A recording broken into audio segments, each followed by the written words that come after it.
2023 সালে অর্থনীতি অনার্স দ্বিতীয় বর্ষে একটা কোশ্চেন এসেছে গাণিতিক অর্থনীতি সাবজেক্টের জাতীয় বিশ্ববিদ্যালয় অধিভুক্ত স্টুডেন্টদের। সবাই খেয়াল করি, ম্যাট্রিক্স অধ্যায়ের কোশ্চেন এটা। ম্যাট্রিক্সের র্যাঙ্ক কি? নিচের ম্যাট্রিক্সের র্যাঙ্ক নির্ণয় করে, একটা ম্যাট্রিক্স দেওয়া আছে, এটা র্যাঙ্ক নির্ণয় করতে বলেছে। ম্যাট্রিক্সের র্যাঙ্ক হচ্ছে কোনো ম্যাট্রিক্সের সর্বোচ্চ যে ক্রমে নির্ণায়ক মান অশূন্য, যে ক্রমের ক্ষেত্রে নির্ণায়ক মান অশূন্য তাকে উক্ত ম্যাট্রিক্সের র্যাঙ্ক বলে। সর্বোচ্চ যে ক্রমে নির্ণায়ক মান অশূন্য তাকে বলা হয় উক্ত ম্যাট্রিক্সের র্যাঙ্ক। ক্রমটা কি এটা আগে জানতে হবে আমাদেরকে। দেখো, এটা কি সারি কটা? তিনটা। এগুলো হলো সারি। এটা কি কলাম? তিনটা। তাহলে 3 সারি 3 কলাম, অর্থাৎ এটার ক্রম হচ্ছে 3/3। ম্যাট্রিক্সের ক্রম বা অর্ডার কত সারি কত কলাম? 3 সারি 3 কলাম, 3/3 ক্রমের ম্যাট্রিক্স। এই 3 হচ্ছে সারি সংখ্যা, পরের 3 হচ্ছে কলাম সংখ্যা। তো র্যাঙ্কটা আমরা কি জানলাম? কোন ম্যাট্রিক্সের সর্বোচ্চ যে ক্রমে নির্ণায়ক মান অশূন্য, র্যাঙ্ক বা পদ, RANK, র্যাঙ্ক। ম্যাট্রিক্সের র্যাঙ্ককে রো দ্বারা নির্দেশ করা হয়। রো, এটাকে কি বলা হয়? রো, বা র্যাঙ্কের বড় আর বা ছোট আর, যে কোনোটা দ্বারা নির্দেশ করতে পারো। কোন ম্যাট্রিক্সের সর্বোচ্চ যে ক্রমে নির্ণায়ক মান অশূন্য তাকে বলা হয় উক্ত ম্যাট্রিক্সের র্যাঙ্ক। খেয়াল করি সবাই মনোযোগ সহকারে। সর্বোচ্চ যে ক্রমে নির্ণায়ক মান অশূন্য যদি আমরা দেখতে যাই, এখানে দেখো আমাদের কি বলেছে দেয়া আছে। দেখো,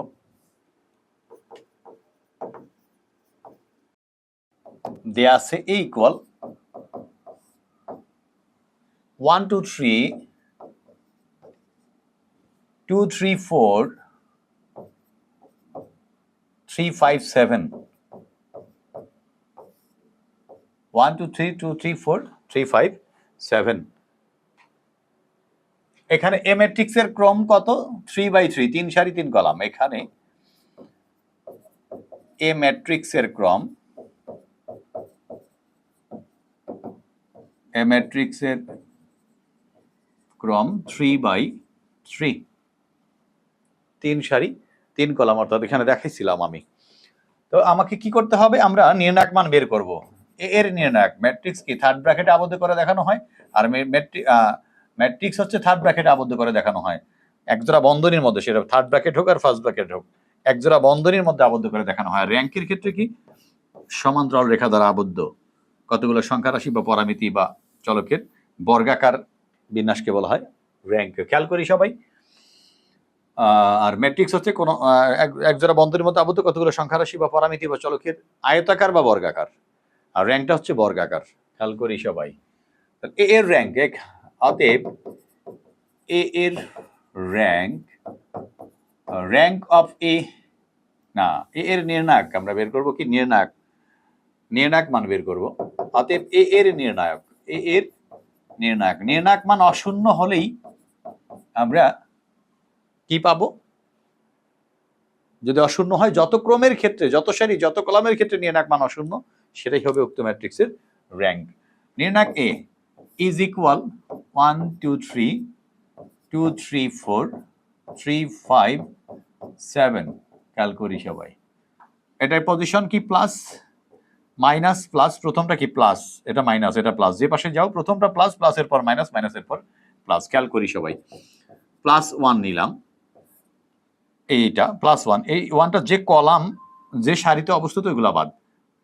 এই প্লাস 1টা যে কলাম, যে সারিতে অবস্থিত, সেটা বাদ। তো কি থাকে? 3 4 5 7, 3 4 5 7। এরপরে আসো, প্লাসের পর এখানে আসলে কি? Minus, -2 plus minus. এই 2টা যে কলাম, যে সারিতে অবস্থিত, সেটা বাদ। প্লাস মাইনাস, -2টা যে কলাম, যে সারিতে অবস্থিত, সেটা বাদ। তাহলে কি থাকে? 2 4 3 7, 2 4 3 7 প্লাস মাইনাস, এরপরে কি? প্লাস 3। খেয়াল করো, এই 3টা যে কলাম, যে সারিতে অবস্থিত, সেটা বাদ। 2 3 3 5, 2 3 3 5। সবাই খেয়াল করো। প্লাস 1 নিলাম, এই প্লাস 1টা যে কলাম, যে সারিতে অবস্থিত, সেটা বাদ। 3 4 5 7 প্লাসের পর এখানে আসে, এটার পজিশন কি? -2 নিলাম, এই 2টা যে কলাম, যে সারিতে অবস্থিত, সেটা বাদ। 2 4 3 7, 2 4 3 7। প্লাস মাইনাস এর পরে কি প্লাস, প্লাস 3 নিলাম, এই 3টা যে কলাম যে সারিতে অবস্থিত সেটা বাদ, কি থাকে 2 3 3 5। দেখো এদিকে প্লাস 1 যদি নেই কি হবে, উপর থেকে নিচ, এখানে নাই মানে প্লাস, নাই মানে প্লাস, প্লাসে প্লাসে প্লাস, 3 7 21। খেয়াল করো, প্লাসে প্লাসে প্লাস, 3 7 21। পরের কর্ণ নিচ থেকে উপরে, নিচ থেকে উপরের ক্ষেত্রে অতিরিক্ত একটা মাইনাস। খেয়াল করবা এখানে নাই মানে প্লাস, নাই মানে প্লাস, প্রথম কর্ণ হয় উপর থেকে নিচ, নাই মানে প্লাস, নাই মানে প্লাস, প্লাসে প্লাসে প্লাস, 3 7 21। পরের কর্ণ হয় নিচ থেকে উপরে, নিচ থেকে উপরের ক্ষেত্রে অতিরিক্ত একটা মাইনাস থাকবে। এখানে নাই মানে প্লাস, নাই মানে প্লাস, প্লাসে প্লাসে প্লাস, আর যেহেতু পরের কর্ণ সেকেন্ড কর্ণ নিচ থেকে উপর, অতিরিক্ত একটা মাইনাস, প্লাসে মাইনাসে মাইনাস হবে। আবার দেখো প্লাসে প্লাসে প্লাস আর বাড়তি মাইনাসের কারণে প্লাস মাইনাসে মাইনাস, 4 5 20 গুণ করে দাও, -2 নাও। প্রথম কর্ণ স্বাভাবিক গুণ, নাই মানে প্লাস, নাই মানে প্লাস, প্লাসে প্লাসে প্লাস, 7 2 গুণে 14। পরের কর্ণ হয় নিচ থেকে উপরে, নিচ থেকে উপরের ক্ষেত্রে বাড়তি একটা মাইনাস, এখানে নাই মানে প্লাস, নাই মানে প্লাস, প্লাসে প্লাসে প্লাস আর অতিরিক্ত মাইনাসের সাথে গুণ করলে হবে মাইনাস, 3 4 12। তারপরে আসো প্লাস 3 নিলাম, প্রথম কর্ণ উপর থেকে নিচ, 5 2 গুণে 10 মাইনাস, পরের কর্ণ হয় নিচ থেকে উপর, মাইনাস কেন দিলাম, যদি এখানে মাইনাস থাকতো তাহলে নিচ থেকে উপরের ক্ষেত্রে অতিরিক্ত একটা মাইনাস, তাহলে মাইনাস এখানে নাই মানে এখানে আছে মানে কি মাইনাস আছে, মাইনাস এখানে নাই মানে প্লাস, মাইনাসে প্লাসে মাইনাস, আর নিচ থেকে উপর যেহেতু অতিরিক্ত একটা মাইনাস থাকে, ওই মাইনাস আর মাইনাসে গুণ করলে কি হইতো, প্লাস হইতো। কিন্তু এখানে তো মাইনাস নাই, এখানে কি আছে, কিছুই নাই, মানে কি প্লাস আছে। প্রথম কর্ণ উপর থেকে নিচ স্বাভাবিক গুণ, নাই মানে প্লাস, নাই মানে প্লাস, প্লাসে প্লাসে প্লাস, 5 2 গুণে 10। পরের কর্ণ হয় নিচ থেকে উপরে, নিচ থেকে উপরের ক্ষেত্রে অতিরিক্ত একটা মাইনাস, এখানে নাই মানে প্লাস, নাই মানে প্লাস, প্লাসে প্লাসে প্লাস, এই অতিরিক্ত বা বাড়তি মাইনাসের সাথে গুণ করলে হবে প্লাসে মাইনাসে মাইনাস, 3 3 9। আশা করি সবাই বুঝেছো এ পর্যন্ত। এরপরে আসো কত আসলো, এটা 20 প্লাস 1 লিখলাম, 21 মাইনাস 20 মানে কি 1, মাইনাস 2, এটা কি হবে 2 প্লাস 3, ব্র্যাকেটের ভেতরে যোগ বিয়োগ আগে করতেছি আমরা, খেয়াল করি 1 1 কে 1 বিয়োগ 2 2 গুণে 4 3 1 কে 3 ইজ ইকুয়াল 0। কার মান পাইলাম, নির্ণায়ক এ। খেয়াল করো আমরা জানি সর্বোচ্চ যে ক্রমে নির্ণায়ক মান অশূন্য, নট ইকুয়াল 0 হতে হবে। যদি 3 সারি 3 কলামের ক্ষেত্রে নির্ণায়ক মান অশূন্য আসতো, অর্থাৎ শূন্য বাদে অন্য কিছু আসতো, সেটা মাইনাস মান হোক আর প্লাস মান হোক, ধনাত্মক হোক আর ঋণাত্মক হোক, অশূন্য মান আসতো, তাহলে র্যাঙ্ক 3 হইতো। এটা কি 3 সারি 3 কলাম ছিল, আমি 3 সারি 3 কলামের ক্ষেত্রে নির্ণায়ক মান করে দেখলাম, যদি অশূন্য আসতো, মনে করে এটা 5 আসতো বা -5 আসতো, 0 না আসে মনে করো -5 আসলো, তার মানে কি নট ইকুয়াল 0। নট ইকুয়াল 0, উক্ত ম্যাট্রিক্সের র্যাঙ্ক তো কত হইতো, 3 হইতো, কিন্তু কত আসছে এখানে 0 আসছে। যেহেতু খেয়াল করো, যেহেতু এখানে দেখো 3/3 ক্রমের ক্ষেত্রে, খেয়াল করো 3/3 ক্রমের ক্ষেত্রে কি নির্ণায়ক মান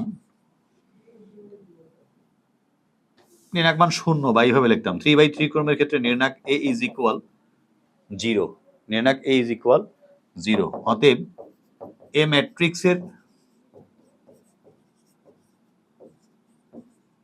র্যাঙ্ক 3 হবে না। 3 সারি 3 কলামের ক্ষেত্রে 0 আসছে বিধায় আর র্যাঙ্ক 3 হবে না। 0 বাদে অন্য কিছু আসলে 3 হইতো, 3 হবে না। তো 3 সারি 3 কলামের ক্ষেত্রে 0 আসছে নির্ণায়ক মান। আমরা এখন 3 সারি 3 কলামের থেকে কমে আসি, 2 সারি 2 কলামের ক্ষেত্রে আসি, তাহলে 2/2 ক্রমের সাব ম্যাট্রিক্সের নির্ণায়ক মান যাচাই করি। আমাকে র্যাঙ্ক নির্ণয় করতে গেলে কি করতে হবে, নির্ণায়ক করতে হবে। আর নির্ণায়ক হয় কোথায়, নির্ণায়ক হয় হচ্ছে তোমার বর্গাকার ম্যাট্রিক্সের ক্ষেত্রে, অর্থাৎ সারি সংখ্যা কলাম সংখ্যা সমান হতে হয়। এটা কি ছিল 7, খেয়াল করি, তাহলে 2 বাই র্যাঙ্ক 3 হবে না দেখলাম, কাজেই 2/2 ক্রমের সাব ম্যাট্রিক্সের নির্ণায়ক মান যাচাই করি। নির্ণায়ক মান যাচাই করি, খেয়াল করি A1 নির্ণায়ক, প্রথম সাব ম্যাট্রিক্সকে কি বলবো, A1 প্রথম সাব ম্যাট্রিক্সের নির্ণায়ককে বলবো A1 নির্ণায়ক, পরেরটাকে বলবো A2 নির্ণায়ক, যদি পরেরটাও করতে হয়। A1 নির্ণায়ক মানে কি, প্রথম 2 সারি 2 কলাম নাও তো এতটুকু নাও, 1 2 2 3 1 2 2 3। দেখো কি হচ্ছে, এটা নির্ণয় করব আমরা। এটা দেখো 2 সারি 2 কলাম, এগুলো হলো সারি আর এগুলো হচ্ছে কলাম। +1 নাও, প্লাস মাইনাস নাও, +1। এই 1টা যে কলাম যে সারিতে অবস্থিত ওগুলো বাদ, যেটা নেব ওটা যে কলাম যে সারিতে অবস্থিত সেগুলো বাদ, থাকে কি 3। তারপর কি -2 নাও, প্লাসের পর এখানে আসলে কি মাইনাস, প্লাস মাইনাস -2 নিলাম। এই 2টা যে কলাম যে সারিতে অবস্থিত সেটা বাদ, তাহলে কি থাকে +2। তাহলে দেখো 3 একে 3 বিয়োগ 4 একে 4 ইজ ইকুয়াল -1। তার মানে কি নট ইকুয়াল 0 আসছে, 0 আসেনি, 0 বাদে অন্য কিছু আসছে। কার মান? A1 নির্ণায়কের মান। যেহেতু 2/2 ক্রমের ক্ষেত্রে নির্ণায়ক মান অশূন্য আসছে, কাজেই এ ম্যাট্রিক্সের র্যাঙ্ক হচ্ছে 2। আমরা কি পড়েছিলাম সংজ্ঞাটা পড়েছিলাম যে ম্যাট্রিক্স, কোন ম্যাট্রিক্সের সর্বোচ্চ যে ক্রমে নির্ণায়ক মান অশূন্য, সর্বোচ্চ যে ক্রমে নির্ণায়ক মান অশূন্য তাকেই বলা হয় উক্ত ম্যাট্রিক্সের র্যাঙ্ক। যেহেতু 2/2 ক্রমের ক্ষেত্রে নির্ণায়ক মান অশূন্য, নির্ণায়ক মান অশূন্য, অশূন্য অর্থাৎ A1 নির্ণায়ক ইজ নট ইকুয়াল 0 আসছে। -1 মানে কি 0 সমান নয়। অতএব এ ম্যাট্রিক্সের র্যাঙ্ক, এ ম্যাট্রিক্সের র্যাঙ্ক রো অফ এ বা rank of A is equal কত? 2। যত ক্রমের ক্ষেত্রে নির্ণায়ক মান অশূন্য সেটাই হচ্ছে উক্ত ম্যাট্রিক্সের র্যাঙ্ক। 2টা 2 নয়, একটা 2 লিখতে হবে। একটা 2 দ্বারাই বোঝায় যে এটা র্যাঙ্ক অশূন্য আসছে 2 সারি 2 কলামের ক্ষেত্রে। আশা করি সবাই বুঝেছি আমরা। ডিয়ার স্টুডেন্ট, যদি ক্লাস ভালো লাগে অবশ্যই ইকোনমিক্স হোম পেজ এবং ইউটিউব চ্যানেল ফলো ও সাবস্ক্রাইব করে রাখবা পরবর্তী ক্লাসগুলো পাওয়ার জন্য এবং সব ধরনের আপডেট পাওয়ার জন্য। আর যদি তোমরা অর্থনীতি অনার্সের বিভিন্ন বর্ষের মেজর বিষয়গুলো একদম সহজ ও সাবলীলভাবে শিখতে চাও, তো অবশ্যই আমাদের অনলাইন বা অফলাইন ব্যাচে যুক্ত হয়ে যাও। দেখা হবে আবার সামনে কোনো একটি ক্লাসে। আল্লাহ হাফিজ।